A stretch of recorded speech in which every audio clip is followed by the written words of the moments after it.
Mazatlan in Orizaba, Mexico. It's Sunday morning the 21st, and I'm sitting in one of my 8 or 10 or 12 power places in Orizaba. It's a little nook, a little tiny little park with 2 benches and lots of vegetation and great shelter from the sun, which is in and out today. Beautiful flowers across the way. You can't quite see the Palace of Government over there. But that's the back side of the Palace of Government, and the stairs down there go down to the Teleferico, and it's the weekend and we got lots of tourists, vacationers in town. There's a cop, it's a bicycle cop, and there's long stairs you go down that gets you to where the cable cars start, and they go way up that mountain, Cerro del Borrego. So I'm a romantic. I'm a big romantic. Anybody who knows me knows that about me. Crazy about women and have great relationships with women. I love my men. So much background with men in so many different situations.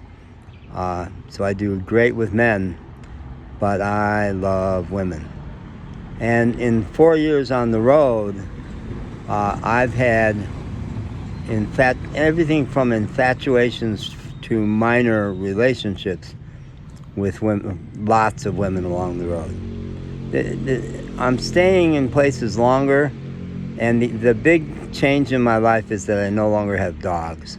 I've always had a dog, and I came to realize last summer in El Diamante, a little 400-person pueblo, when I was freshly sin perros without a dog, that it was a sea change for me. That although I desperately hated the way my dog Magic got taken from me and still grieve, because he was the best dog of my life. I was meant to be a free agent. I need to be taking taxis, buses, and interacting with women in a way where a dog would just, well, my dog was my primary for 8 years. And that whole time on the road, 3 years up to then, shotgun. They had shotgun and they weren't going to give it up. First Pancho for 2 years on the road, and then Magic. So it's a different era for me now. I've had more intensive relationships with women. And I'm having one that, we'll see if it's intensive, but it is so sweet, and I love the way I'm doing it. It's so perfect. And a week ago here, I was sitting in this exact spot, and I told into a video a story about my amazing day. And it included how in the Oxo station, which is about just a block and a half up that way, I had gone in to cash a MoneyGram because I had to buy a new phone this month. I'm even more broke than usual. And so friends have been sending me money, and I need, through MoneyGrams, and I need to cash them, which can be tricky. And the Coppel store, which has their own bank and has been my best place to do it, their system has been down for, if it's still down today, it's a week that it's been down. So that morning I had gone into, we're talking a week ago. Buenos dias, señora. Buenos días, señor. Traigo cacahuate. Voy a teléfono. No es posible ahora. Gracias. Slight fib. I'm not quite talking on the phone, but I wasn't going to break off the video. And she was sweet, but she wanted to chat, and I can't right now.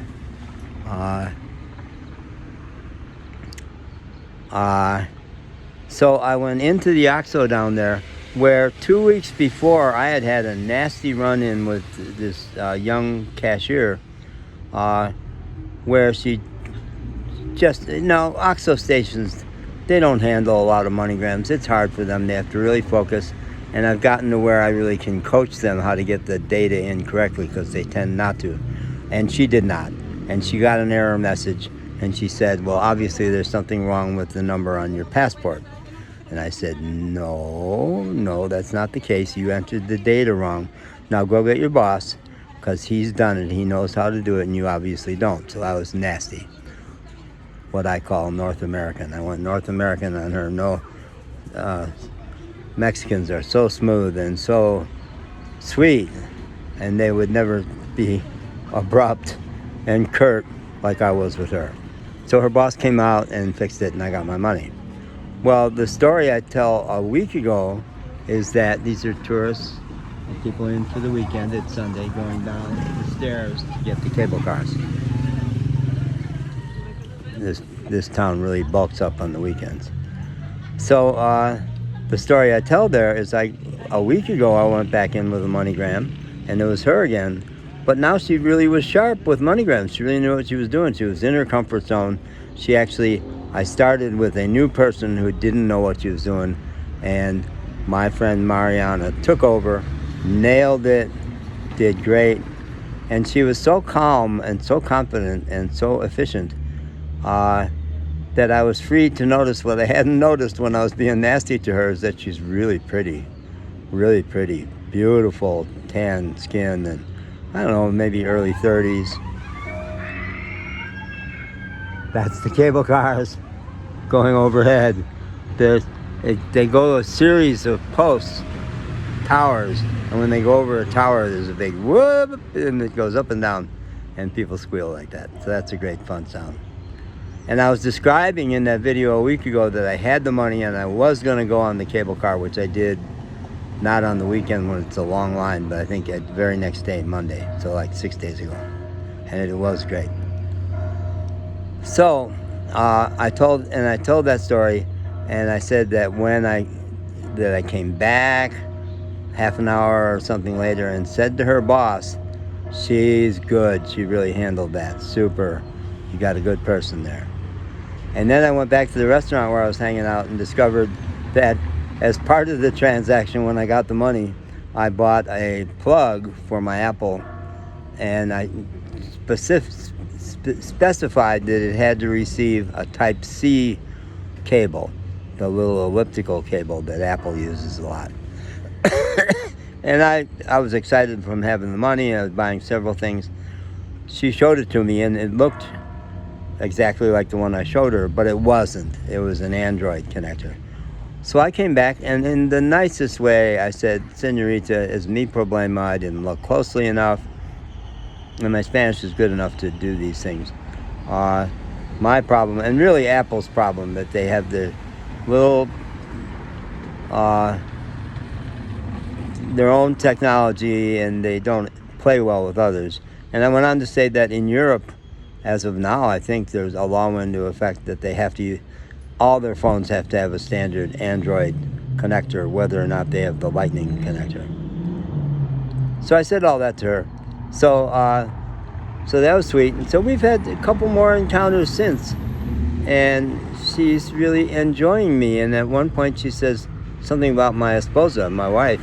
I said, "No tengo esposa, 40 años. But es posible." If I met the right señorita, and I was kind of wink. And she liked that. She smiled. So the ice had really broken between us. And then yesterday I went in there, and it's been several days that I just couldn't get money from Coppel, the Soriana grocery stores. There was a problem. The other Oxos, the system kept being down. So I went in there yesterday morning, and she, boom, nailed it. Just took a couple of minutes, and there was my 800 pesos. So I was delighted. And what I like to do is when cashiers do a good job like that, I buy them a Coke. So I said to her, "Le gusta Coca-Cola?" "Nah, I don't want a Coke." "Anything else? Beer? Cerveza? Tequila?" No. So as I was walking away, I went, I want to get her something special. And Mexicans are so romantic. And everywhere I go, there's all these romantic couples. And flowers. Mexicans are crazy about flowers. And there's flower shops everywhere. And in this town that's so full of indigenous people, a lot of times you'll see a little indigenous lady selling flowers. I thought, I'm going to find me an indigenous lady and get some flowers. Well, right next to the Quintal restaurant where I like to hang out, there's a flower shop. And I said, "Oh, give her the business. It's here. It's early in the day. You're not going to encounter those indigenous women selling the flowers." So I went in, and she wanted $250 for a bouquet, pesos. I said, "That's a little out of my budget. Is there?" And I picked out one flower. I said, "Well, how much for this?" And she got all creative. she went into, because in these flower stores, doing a flower arrangement can be a real creative act, and this woman got into it. And for 80 pesos, she clipped this, and she added that, and she added this bow, and clipped it some more, and then some paper around it. She really went for it, and it looked fabulous, and she still wanted only 80 pesos, and I gave her 100. And as I was walking back the block and a half to the OXXO store, I thought, you're rocking it, Madden. You really have resigned that it's very possible nothing will happen with this girl. But you want to make her feel good. You want to make her feel good. Because obviously your flattery, and it's sincere flattery, is working with her. It's making her feel good about herself. So do it for that. Open-handed, nothing needs to happen. And I said, she might not even be there. She might be on break. And in fact, she was on break. And I handed it to her new young associate, brand new, I'd never seen her before, and said, give this to Mariana and tell her it's from John. Thank you for the Western Union. And they had all seen her help me with the Western Union. So even though framing it as a business thing, they're going to go, ooh, the gringo brought her flowers. Yeah, nice. So as I was walking back to the restaurant then, I thought, now, the thing to do now is that video you made a week ago in English about her, where you say how pretty she is, do it in Spanish. And yesterday I came back here and I was going to do it, but I only got as far as halfway translating it.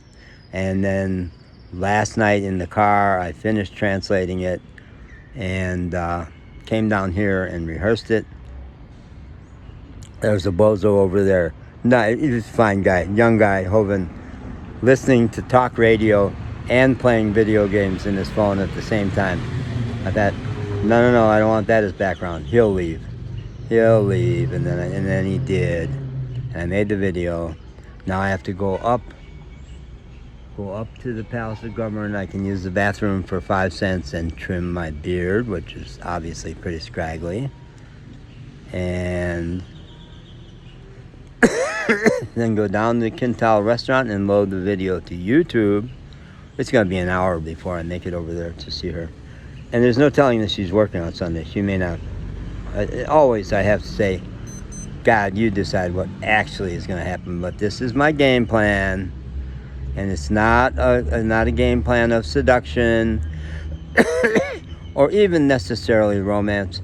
It is an affirmation. That's my bottom line in the world, is helping people feel good about themselves. And I want to do it with her. Yeah. Yes, you heard the language. I want to do it with her. And I've had incredible fantasies. She's my go-to person right now. But I'll bet not. I bet that's not what's going to happen. All right. Bye.